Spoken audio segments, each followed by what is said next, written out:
చాలాసార్లు మన జీవితంలో సాతానుకు పడని ఒకే ఒక ప్రవర్తన ఏంటంటే, మనము దేవుణ్ణి మహింపరచడం ఆరంభిస్తే, మన జీవిత పరమార్థం నెరవేర్చబడుతుంటే, దేవుని సంకల్పాలు నెరవేర్చబడడం ఆరంభించబడితే, సాతాను శతదా ప్రయత్నించి వాటిని ఏం చేస్తాడు? ఆపివేసే ప్రయత్నం చేస్తాడు. మన నోరులను మూగబుచ్చే ప్రయత్నము చేస్తాడు. అయితే ఇందులో 4 సత్యాలు మీకు పరిచయం చేయాలని ఆశపడతా ఉన్నా. ఆ స్త్రీ విడుదల పొందిన తర్వాత, ఆమె ఎప్పుడైతే విడుదల పొందిన అనుభవంలోకి వచ్చిందో, చూడండి, చుట్టుపక్కలంతా కూడా వాతావరణం వేడికిపోయింది. ఏ ప్లేస్ అయితే ఓనర్ ఉన్నాడో, హెడ్ ఉన్నాడో, ఆ ప్లేస్ యొక్క యజమానుడే శత్రువు అయిపోయాడు. ఇష్టం వచ్చిన మండి పడతా ఉన్నాడండి. ఇప్పుడు చూడండి, ఆరాధన స్టార్ట్ అయిన వెంటనే ప్రాబ్లం వచ్చింది. ఇప్పుడు మరి ఏం చేయాలి? మనమే ఉన్నామండి ఆమె పొజిషన్లో. మనం ఏం చేస్తాం?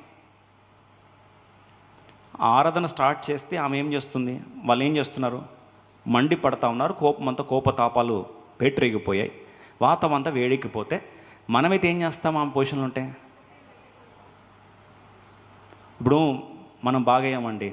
సరే, మీరు బాగయ్యారు, స్వస్థత పొందారు. 18 సంవత్సరాల పెయిన్, వేదన, బాధ అంతా బాగైపోయింది.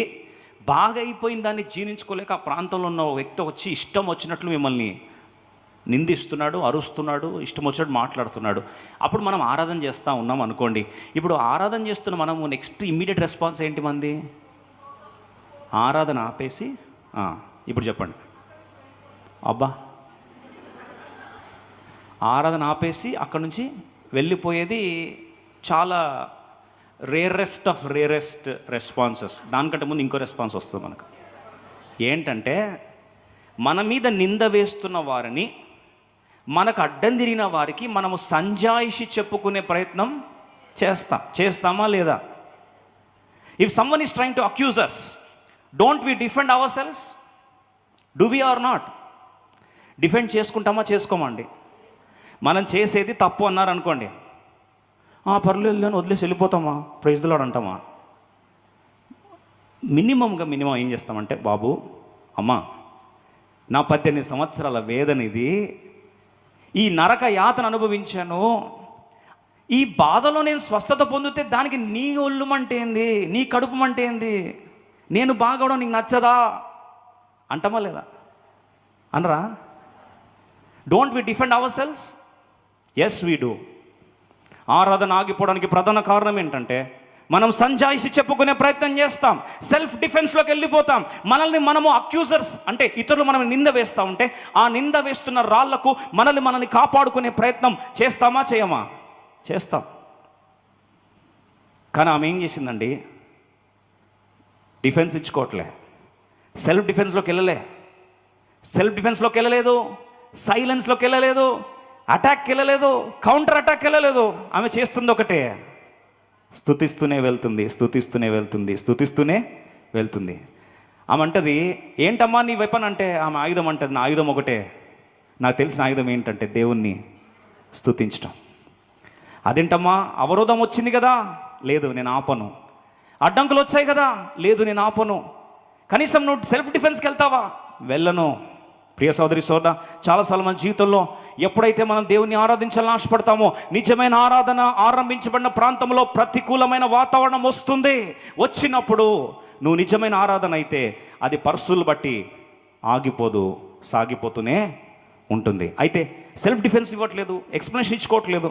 సరే, కనీసం ఎక్స్ప్లెనేషన్ ఇవ్వకపోతే అపోజిషన్ కాస్త, ఇప్పుడు చూడండి, అంతమంది ఆ మాటలు అంటే గాయం అవుతుందా లేదా? గాయం అవుతుంది కదా. ఇప్పుడు చూడండి, నెక్స్ట్ ఒకసారి అపోజిషన్ కాస్త నెక్స్ట్ మనల్ని ఆరాధన ఆపడానికి సాతాను 2వ బాణం వాడతాడు. దాన్ని ఏమంటారు తెలుసా అండి? ఎమోషనల్ హర్ట్ అంటారు. భావోద్వేగమైన గాయం. సింపుల్ భాషలో చెప్పాలంటే, మూడ్ బాగలేదండి అంటావా? ఎందుకు ఆరాధన ఆపేసామంటే ఏం చెప్తామండి? అదేంటండి ఈరోజు మూడ్ బాగలేదండి, ఆదివారం పొద్దున్న నుంచి నాకు అదోలాగా ఉందండి అంటామా లేదా? చాలాసార్లు ఆరాధన ఆగిపోవడానికి ఒక సాకు అపోజిషన్ వచ్చింది, ప్రతికూల వాతావరణం వచ్చింది, లేదా మనం డిఫెండ్ చేసుకునే ప్రయత్నంలో మనం ఆపేస్తాం, లేదా కొన్నిసార్లు మానసిక ఈ యొక్క భావోద్వేగ విచ్ఛిన్నం అవుతున్నప్పుడు, భావోద్వేగాలు, ఎమోషనల్ డిస్టర్బెన్సెస్ వచ్చినప్పుడు, మూడ్ ఫ్లక్చుయేషన్స్ వచ్చినప్పుడు ఏం చేస్తామండి? ఆరాధన ఆపేస్తాం. 42వ కీర్తన 5వ వచనంలో చూడండి, కోరా కుమారులు నా ప్రాణమా ఏల కృంగి ఉన్నావు, నాలో నీవేలా తొందరపడుచున్నావు. Psalm 42:5. నా ప్రాణమా నీవు ఏల కృంగి ఉన్నావు, నాలో నీవేలా తొందరపడుచున్నావు. దేవుని యందు నిరీక్షణ ఉంచుము, ఆయనే నా రక్షణకర్తనియు నా దేవుడని చెప్పుకొనొచ్చు. ఇంకను నేను ఆయనను స్తుతించదను. అక్కడ రెండు భావోద్వేగ గాయాలు మనం చూస్తే, మొదటిది కృంగుదల. చూడండి, కృంగిపోయినప్పుడు ఆరాధన వస్తుందండి. మనం అంటాం, డిప్రెషన్కి వెళ్ళిపోయానండి, నాకు ఎంత అండి ఒకలాగా మనసు బాగలేదండి. అయితే కోరా కుమారులు అంటారు, సాతాను ఒకవేళ డిప్రెషన్ తీసుకొచ్చినా, మూడ్ ఫ్లక్చుయేషన్స్ తీసుకొచ్చినా, మానసికంగా నన్ను కృంగదీసినా సరే అన్నీ నేను విడిచిపెడతానేమో. కానీ ఒకటంటాడు, ఇంకను లాస్ట్ లైన్ చూడండి, ఇంకను నేను, లాస్ట్ లైన్, ఇంకను నేను ఆయనను స్తుతించదను. ప్లీజ్ ప్రొజెక్టర్ వర్స్ ఒకసారి ఆ వచనం చూస్తాం. ఆఖరి లైన్లో చూడండి, అక్కడ అంత ప్రాణము కృంగిపోయింది, ఒక పక్కన డిప్రెషన్లోకి వెళ్ళిపోతున్నాడు. అయినా లాస్ట్ లైన్ ఒకసారి చూద్దాం. ఆయన నా రక్షణకర్తనియు నా దేవుడని చెప్పుకొనొచ్చు. ఇంకను నేను ఆయనను ఇంకా ఆరాధిస్తావా? ఓ కోరా కుమారులారా, డిప్రెషన్లోకి వెళ్ళిపోయారు, మూడు బాగాలేదు మీకు, అయినా ఆరాధిస్తారంటే ఇంకా నేనేం చేస్తా? ఆరాధిస్తా. సరే, ఇప్పుడు డిప్రెషన్ అయిపోయింది, నెక్స్ట్ అంటాడు, నాలో నీవేలా తొందరపడుచున్నాం. యాంగ్జైటీ, కొన్నిసార్లు మన గుండె దడదడగా అనిపిస్తూ ఉంటుంది, భయం అనిపిస్తాడు. అంతవరకు బాగుంటావు, సడన్గా నీకు తెలియకుండానే చేతులు కాలు ఏమవుతాయండి, వణుకడం ఆరంభిస్తుంది, భయంగా అనిపిస్తూ ఉంటుంది, దిగులు అనిపిస్తుంది. ఏ వార్త వినాల్సి వస్తుందో, ఏమి అవుతుందో, ఏ దుర్వార్త వస్తుందో, ఏదో ఒక తెలియని ఒకలాంటి భయాందోళన వాతావరణం నీకు తెలియకుండానే స్టార్ట్ అవుతుందా? అలా స్టార్ట్ అవుతున్నప్పుడు కీర్తకుడు అంటాడు, నాలో నీవేళ తొందరపడుచున్నావు. అంటే తొందరపడినా సరే, భయపడుతున్న వాతావరణం అయినా సరే, ఇంకను నేను ఆయనను still yet I will praise him. Still I will praise him. Are you emotionally disturbed? Yes, still I will praise him. Is your mood fluctuated? Yes, still I will praise him. Are you going through anxiety? Yes, still I will praise him. అదేంటయ్యా, ఇలాంటి emotional fluctuations వస్తూ ఉంటే, mood disturbance వస్తూ ఉంటే స్తుతిస్తానంటావేంది? ఇప్పుడు అక్కడే మనం జవాబు చూడబోతున్నాం. సరే, ఇప్పుడు అక్కడ మనము యోబు జీవితానికి వెళ్తాం. యోబు జీవితంలో సమస్తం కోల్పోయాడు. సమస్తం కోల్పోయినప్పుడు ఆయన వచ్చి అంటాడు, యెహోవా ఇచ్చెను, యెహోవా తీసుకొని పోయిను, ఆయన నామమునకే ఏం కలగాలి? స్తుతి కలుగును గాక. వెంటనే భార్య అంటది, నీ ఇంకను నీ యథార్థతను నువ్వు విడిచిపెట్టవా? ఇంకా విడిచిపెట్టవా అంటే ఇంకో మాటలు ఏంటంటే, ఇంత జరిగితే కూడా ఇంకా నీ ఆరాధన ఆపవా? ఇంత జరిగితే కూడా ఆరాధన ఆపవా? అందుకొరకే మన అంతా నా మేలుకే పాటలు ఏముందండి, ఆరాధన ఆపను స్తుతించుట. ఎందుకు రాయబడిందంటే పరిశుద్ధాత్మ ప్రేరణలో ఆ మాట, ఏ పరిస్థితి వచ్చినా సరే మన ఆరాధన ఏది కూడా ఆపడానికి వీలు లేదు, మన స్తుతిని ఏది కూడా భంగపరచడానికి వీలు లేదు. ఎందుకు తెలుసా అండి? వాస్తవంగా నీ స్తుతి నీ స్థితిని మారుస్తుంది. నా వెనకాల చెప్తారు ఒకసారి, నా వెనకాల చెప్పండి, నీ స్తుతి నీ స్థితిని మారుస్తుంది. Very simple. నువ్వు ఎందుకు స్తుతించాలి అంటే, ఆ స్తుతి నీ స్థితిని ఏం చేస్తుంది? మార్చేస్తుంది. నీ ఆరాధన, మళ్ళీ నా వెనకాల, నీ ఆరాధన నీ ఆవేదనను మారుస్తుంది. సింపుల్. ఆరాధన స్టార్ట్ అయిందా, ఆవేదనకు పరిష్కారం వస్తుంది. స్తుతి ఉందా, నీ స్థితి మారిపోతుంది.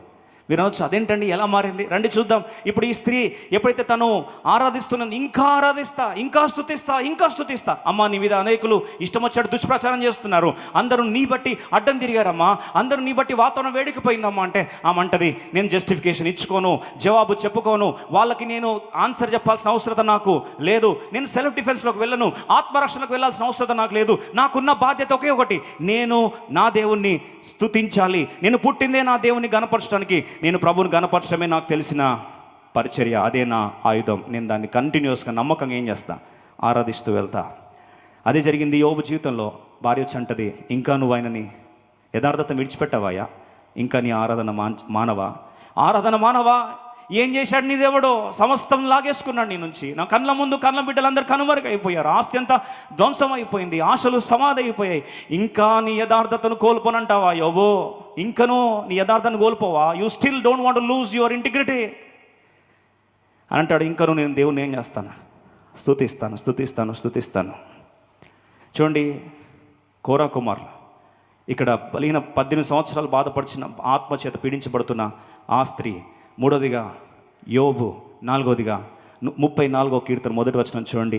అదుల్లాము గుహలో దాక్కున్న వ్యక్తి అక్కడ అబీమెలెకు ముందు చర్య మార్చుకొని తను పారిపోతూ పిచ్చివాడిగా కేకలు వేస్తూ వెళ్ళిపోతున్న వాతావరణంలో అక్కడ దావీదు భక్తుడు 34వ కీర్తన మొదటి వచనంలో ఆయన అంటాడు, అలాంటి భయాందోళన వాతావరణంలో 4వ వచనంలో రాసి ఉంటుంది, నాకు కలిగిన భయములన్నిటిలో నుండి, ఆలోచించిన ఒక్క భయం కాదు, 2 భయాలు కాదు, 3 భయాలు కాదు, అన్ని రకాల భయాలు ఆయన మీద ఒక్కసారి వెక్కిరి చూపులు చూస్తున్నాయి, మీద విలేతాండం ఆడుతూ ఉంది. అలాంటి భయాందోళన వాతావరణంలో విచ్ఛిన్నమైపోతున్న గుండె నిరీక్షణ కోల్పోయే వాతావరణాలు ఉన్నాయి. అట్లాంటి పరిస్థితిలో ఈ యొక్క దావీదు భక్తుడు మొదటి వచనం రాస్తుంటాడు. 34వ కీర్తన మొదటి వచనం అందరం కలిసి త్వరగా చదువుకుందాం. నేను ఎల్లప్పుడూ యెహోవాను సన్నుతించెదను, నిత్యము ఆయన కీర్తి నా నోట నిత్యము. అంటే భయపడుతున్న వాతావరణంలో కూడా నా నోట ఏమొస్తుందండి? నా నోట్లో ఏమొస్తుంది? స్తుతిస్తూనే ఉంటా, నిత్యమైన కీర్తి నా నోట. వీరందరి జీవితంలో సీక్రెట్ ఏంటంటే, వాతావరణంలో ఏమవుతున్నా సరే, పరిస్థితులు ఎంత విచ్ఛిన్నమవుతున్నా సరే, ఆ 18 సంవత్సరాల బలహీనపరిచే ఆత్మచేత పీడించబడుతున్న స్త్రీ నుండి, కోరహ్ కుమారుల నుండి, అలాగే యోబు నుండి, అలాగే దావీదు భక్తుల నుండి, ఇప్పుడు 5వదిగా హబక్కు గ్రంథం 3వ అధ్యాయం 18వ వచనంలో 17, 18, 17, 18 హబక్కు గ్రంథము 17, 18లో చూస్తే అక్కడ దైవజనుడు హబక్కు కూడా అదే మాట అంటాడు.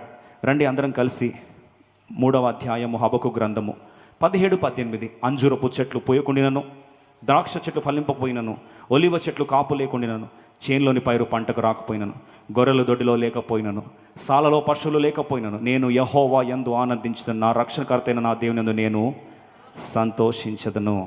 నా రక్షణకర్త దేవుని బట్టి నేను ఇంకా ఏం చేస్తాను? సంతోషిస్తాను. వీళ్ళందరూ ఎందుకు ఆరాధన ఆపివేయలేదు? వీళ్ళందరూ కూడా ఆరాధన ఆయుధాన్ని ప్రతికూల వాతావరణంలో కూడా వాడుతూనే ఉన్నారు. గ్యాప్ ఎందుకు ఇవ్వలేదు? రండి లూకాసు వార్త 13వ అధ్యాయం. దీనికి జవాబు ఆ స్త్రీ నోట నుండి తెలుసుకోవడానికి ప్రయత్నిస్తాం. లూకాసు వార్త 13వ అధ్యాయం అందరం కలిసి 15వ వచనం చదువుదాం, 16వ వచనం చదువుదాం, 16th వర్స్.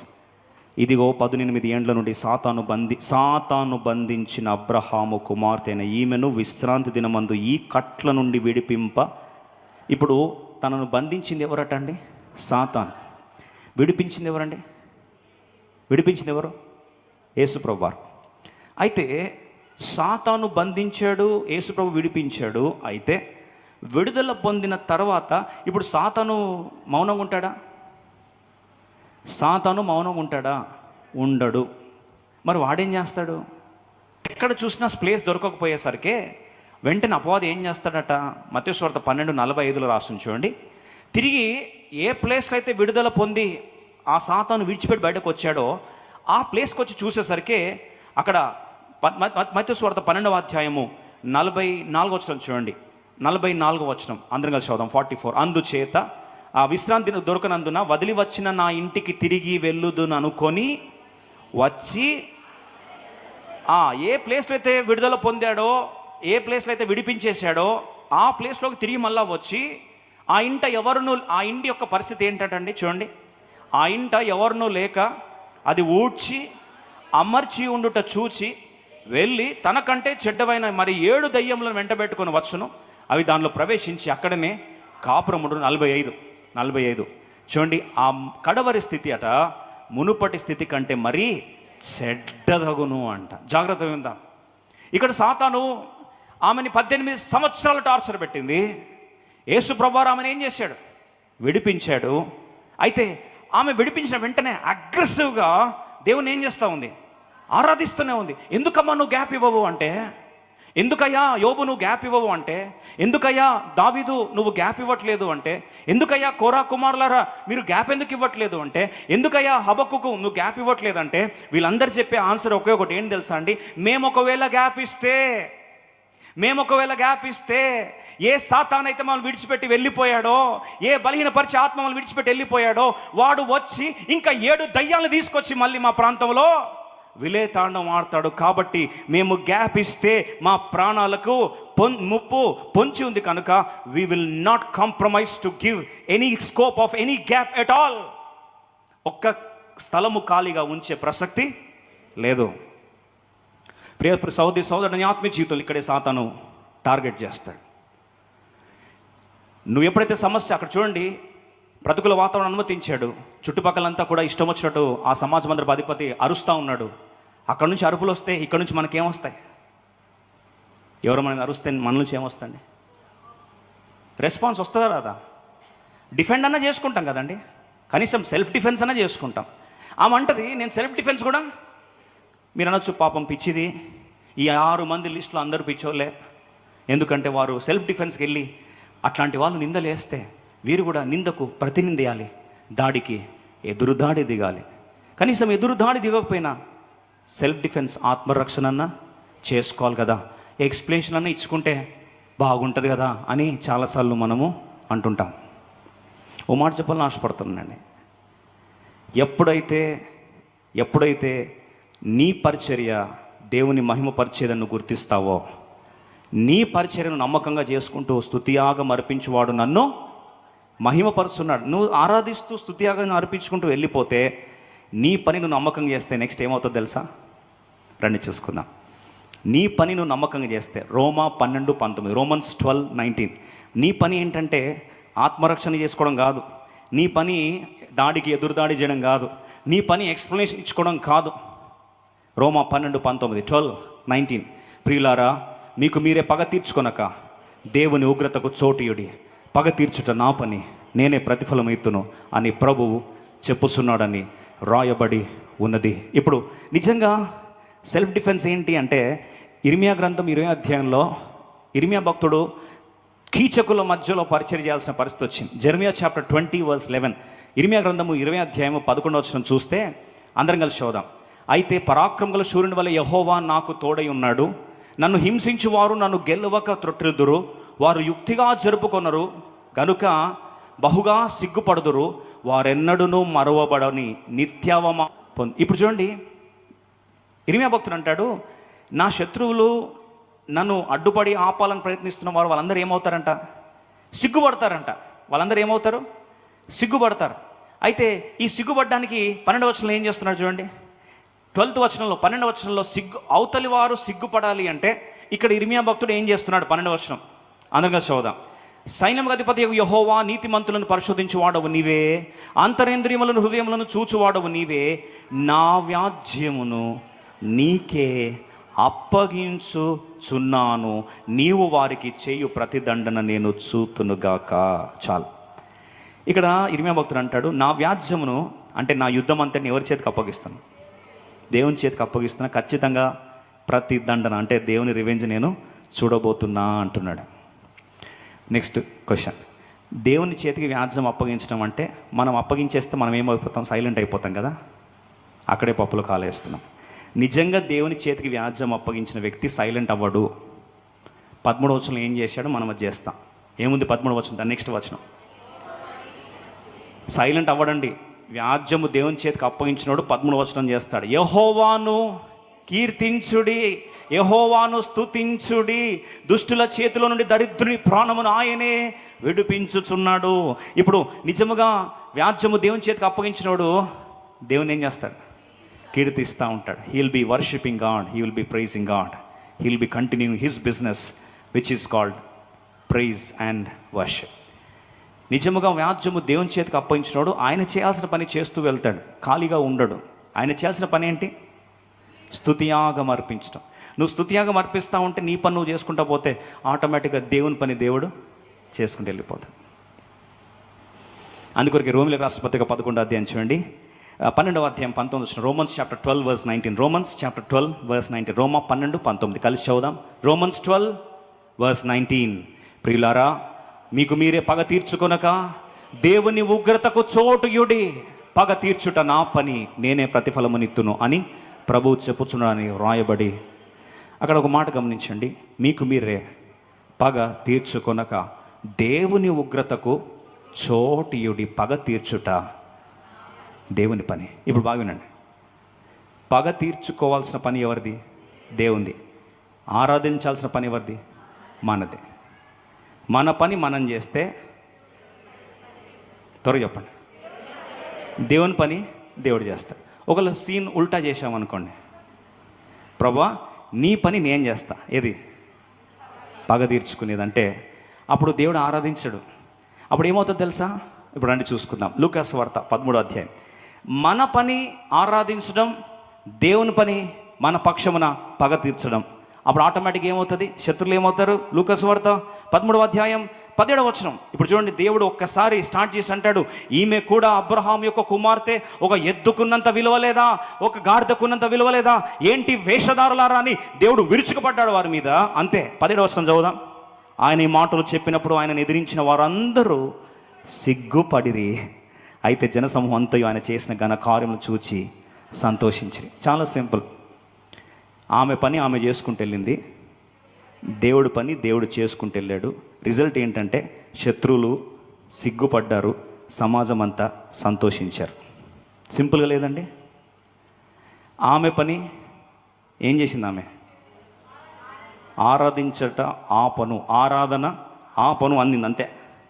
ఓ అక్క, నీ మీద ఇష్టం వచ్చినట్టు మాట్లాడుతున్నారు, నువ్వు ఈరోజు అన్ని రూల్స్ వైలేట్ అయిపోయి నీ గురించి దేవుని సమాజం అందరం అంతా అపవిత్రం అయిపోయిందని ఇష్టం వచ్చినట్టు సమాజం అందరం పెద్దే మాట్లాడుతున్నాడు. అక్క నువ్వు రియాక్ట్ అవ్వవా అంటే, అక్క నేను రియాక్ట్ అవ్వను. నువ్వేం చేస్తావు? ఆరాధన 2 నిమిషాలు పక్కన పెట్టి ఆపి ఒక్కసారి అరుచుకోక అంటే, ఆరాధన ఆపను, స్తుతించుట. అదేంటక్క నీ పని నువ్వు చేయకపోతే అంటే, ఇదే నా పని. ఏ పని? ఆరాధించడం నా పని, పగ తీర్చుట దేవుని పని, అవమానించబడుట శత్రువు పని, సంతోషించుట సంఘం పని. ఈ ఆర్డర్ మనం ఉల్టా చేస్తాం కొన్నిసార్లు. ఎట్లా అంటే, పగ తీర్చుట దేవా నీ పని కాదు, నా పని. అప్పుడు శత్రువు అవమానించబడడు. ఇప్పుడు చెప్పాలి, మనం ఏమవుతాం? అవమానించబడతాం.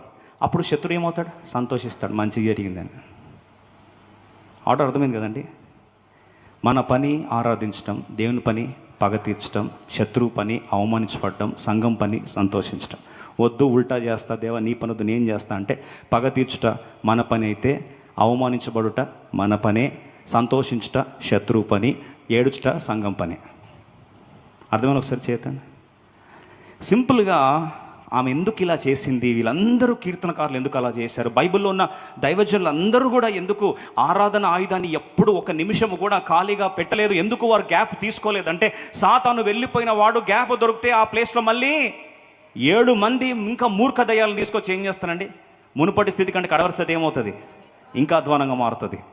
ఎందుకు తెలుసా? 22వ కీర్తనకు వస్తాం. చూడండి, 8వ కీర్తన 2వ వచనం. ఆరాధించడం మన పని అయితే, ఆరాధించడం మన పని అయితే, మనల్ని కాపాడేది దేవుని పని. 8:2 కీర్తన, సామ్ 8:2, సామ్ 8:2. అందరం కలిసి చదువుదాం. శత్రువులను పగ తీర్చుకొని వారిని మాన్పివేయుటకై నీ విరోధులను బట్టి బాలుర యొక్కయు చంటి పిల్లల యొక్కయు స్తుతుల మూలమున నీవు ఒక దుర్గమును స్థాపించి ఉన్నావు. ఆరాధించేది నీ పని అయితే, దుర్గం స్థాపించేది దేవుని పని. చెప్తాను నా వెనకాల. ఆరాధించేది మన పని అయితే, నా వెనకాల చెప్పండి. ఆరాధించేది మన పని అయితే, మన చుట్టూ దుర్గాన్ని స్థాపించేది దేవుని పని. ఇప్పుడు ఆమె ఏం చేస్తుంది? ఆరాధిస్తుంది. చుట్టూ దేవుడు ఏం చేశాడు? Self defence. ఎవరు దిగారు మధ్యలోకి? దేవుడే దిగి దుర్గాన్ని ఏం చేశాడు? స్థాపించాడు.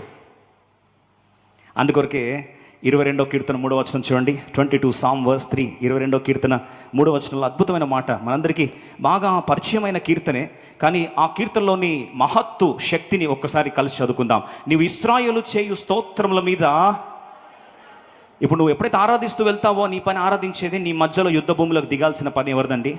దేవుంది. నువ్వు సింహాసనం రెడీ చేసావు, ఆయన వచ్చి కూర్చుంటాడు. నీ సింహాసనం ఏంటంటే ఆయన ఆరాధించే స్తోత్రముల మీద ఆయన వచ్చి ఏం చేస్తాడండి?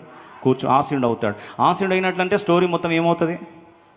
అందుకో ప్రభు అన్నాడు, స్తుతియాగం అర్పించేవాడు నన్ను మహింపరుచున్నాడు, అతనికి నా రక్షణ నేను తెలియజేస్తున్నాను. ఆయన మార్గములు ఏమవుతాయి? సరళమవుతాయి. మరి ఇప్పుడు మార్గం సరళమైందా లేదా? ఇర్మియా భక్తుడు వెంటనే దేవుని కీర్తిస్తూ ఉన్నాడు. ఇర్మియా గ్రంథం 29వ అధ్యాయం 11వ వచనంకి వస్తే 29:11 వెంటనే దేవుడు ఆ ఇర్మియా గురించిన ప్రవచనాన్ని చెప్తున్నాడు. నేను మిమ్మల్ని గురించి ఉద్దేశించిన సంగతులు నేను ఎరుగుదును, రాబో కాలమందు మీకు నిరీక్షణ కలుగునట్లు అవి సమాధానకరమైన ఉద్దేశములే కానీ హానికరమైన ఉద్దేశములు కావు, ఇదే యెహోవా వాక్కు. వెంటనే ప్రభు అంటున్నాడు, నీకు నేను ఉద్దేశించిన సంగతులు ఏం చేస్తున్నాను? నెరవేర్చబోతున్నాను. అది హాని చేసేది కాదు. నీకేం చేస్తాయి? మేలు సమాధానము కలుగుటకే ఈ ఉద్దేశంలో ఈ ప్లాన్స్ అన్నీ కూడా ఏం చేశాడు దేవుడు బయలుపరిచేశాడు. ప్రియ సోదరి సోదరుడా, ఈరోజు నీ ఆరాధన ఆపడానికి ప్రపంచమంతా ఒకటైనా సరే నీకున్న ఒకే ఒక ఆయుధం ఏంటంటే ఎడతెరపి లేని ఆరాధన, అన్స్టాపబుల్ ప్రైజ్. ఏ బాధ రాని, ఏ కన్నీరు రాని, ఏ అవమానం రాని, ఏ దుఃఖం రాని, ఏ మరణం రాని, క్రీస్తు ప్రేమ నుండి ఏది కూడా దూరం చేయలేదని గుర్తెరిగిన నీవు నీ ఆరాధన ఏది కూడా మౌనపరచడానికి వీలు లేదు. Nothing should silence your weapon called praise. ఏంది నీ బాధ? నీకు టైము ఇంపార్టెంటా? నీకు దినం ఇంపార్టెంటా? నాకంటూ విలువ ఉందని తెలీదా నీకు? ఇప్పుడే చెప్పిండు కదా మా అయ్యగారు ఏమని, అబ్రహాము సంతానమని. అబ్రహాము కూతుర్ని అవమానించావంటే చట్టం ప్రకారం ఇంకా స్టార్ట్ చేయొచ్చు కదా. మీరు ఆలోచించి ఒకళ్ళు గొడవ చేస్తుంటే ఆరాధన ఆపేసి దేవుడు పగ తీర్చుకోవాల్సిన వాతావరణంలో ఈమెనే కానీ అటాక్ చేసింది అనుకోండి, ఏమవుతుందో తెలుసా? ధర్మశాస్త్ర ప్రకారము సమాజ మందిరపు అధికారిని కానీ అడ్డు తిరిగితే అందరూ కలిసి రాళ్లతో కొట్టి చంపేస్తారు. ఒకళ్ళు చంపలేదు అనుకోండి, సంఘము సమాజం అంతా 2 ముక్కలు అయిపోయింది అనుకోండి, అరుచుకుంటారు, ఇటువైపు అటు, అటువైపు ఇటు, ఇష్టం వచ్చినట్టు అరుచుకొని ఆ ప్రాంతంలో సమాజ మందిరానికి, యూదుల సమాజ మందిరానికి రోమిలో చేంజ్ చేస్తారండి, సీల్ చేసి సీజ్ చేసేస్తారు. ఒకసారి ఆలోచిద్దాం, ఆమె ఆరాధించడం మానేసి సెల్ఫ్ డిఫెన్స్ చేసుకొని ఉంటే ఆయాసము గాయం కాస్త ఇంకా పెద్దగా అయ్యేది. ఎంత పెద్దగా అయ్యేదంటే ఆమె విడుదల పొందింది ఒకటైతే ఇప్పుడు 7 వాటర్లో పోయి తను చిక్కుకునేది. సమాధానం ఏమయ్యేదండి? భంగం అయిపోయేది. నెమ్మది అంతా ఛిద్రమైపోయేది. చివరికి ఆ ప్రాంతం అంతా వేడెక్కిపోయిన వాతావరణం వెళ్ళిపోయి దేవుని యొక్క మహిమ ప్రాంతం అంతా స్తంభించి పోయేది. ఎందుకు చెప్తున్న ఈ మాట అంటే, చాలాసార్లు సాతానుడు మన ఆరాధనను ఆపేసి, మన స్తుతిని వాడు మన గొంతును నొక్కేసి, తద్వారా వాడి ఆయుధాలు తిరిగి తీసుకొచ్చి మనల్ని బందీలుగా చేయాలని వాడు ప్రయత్నిస్తూ ఉంటాడు. That's why when Lord pulled you out of the bondage, don't entangle your self again by stopping your praise. మరోసారి రిపీట్ చేస్తాను. దేవుడు నిన్ను విడుదల కలిగించి నీ బంధకాల నుండి ఆ స్త్రీని విడిపించినప్పుడు నీ ఆరాధన ఆపివేయుట ద్వారా తిరిగి మళ్ళా వెళ్ళి బంధకాల్లో దాసిగా నీవు చిక్కుకోవద్దు అని దేవుడు మరొకసారి జ్ఞాపకం చేస్తున్నాడు. అందుకొరకే నిన్నటి రోజు ఒక వీడియో బాగా నిజంగా నాకు నచ్చింది, బాగా హృదయాన్ని తాకింది.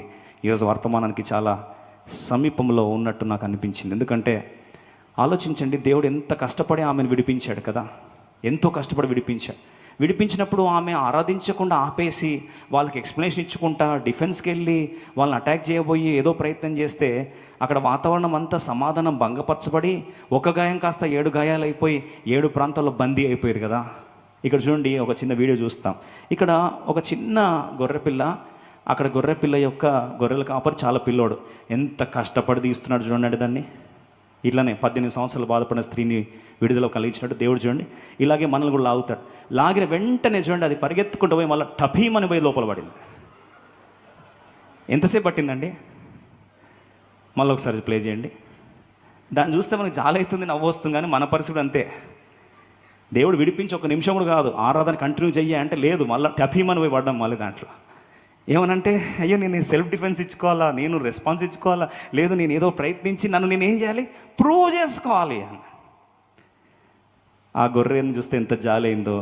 మనం కూడా గొర్రెల కంటే జాలికరమైన పరిస్థితి. అందుకొరకే ఈరోజు నుంచి ఒకటి మన ఆరాధన ఆపకూడదు. ఏమన్నా కానీ whatever may be the situation, our worship should not be silenced. నువ్వు ఆరాధించుకుంటా. ఆమె అడిగితే 18 సంవత్సరాల రోగంతో పడుతున్నా ఆమెని, అమ్మ ఏంటమ్మా నీ ఆయుధం ఏంటమ్మా అంటే, ఆమె అంటది, దేవుడు నన్ను గొర్రెని కదా లోపల నుంచి బయటకు లాగిన తర్వాత, ఇప్పుడు లాగిన తర్వాత నేను చేయాల్సిన పని ఒకటే, ఏంటి? ఆయన ఏం చేయాలి? ఘనపరుస్తూ వెళ్ళాలి, స్తుతిస్తూ వెళ్ళాలి. స్తుతియాగం అర్పించేవాడు ప్రభువుని మహింపరుస్తున్నాడు. నేను దేవుని మహింపరచడానికి దేవుని విడిపించాడు, మహింపరుస్తూనే వెళ్తా, నేను ఆగను. ఆరాధన ఆపవా అమ్మ అంటే, 1 నిమిషం ఆపానా ఆ గొర్రె కంటే ఘోరమైన పరిస్థితి అవుతుంది. అది తీసుకెళ్ళి మళ్ళీ ఏం చేస్తాడు సాతాను? ఇరికిచ్చేస్తాడు. కాబట్టి జాగ్రత్త. ఏం చేయాలి? ఆరాధన ఆపను, స్తుతించుట మనం లేచి నిలబడదాం, ప్రభువుని ఆరాధిస్తాం, మనస్ఫూర్తిగా దేవుని ఆరాధిస్తాం. మనందరికి ఇష్టమైన పాట, నేను ఎల్లప్పుడు యెహోవాను సన్నుతించి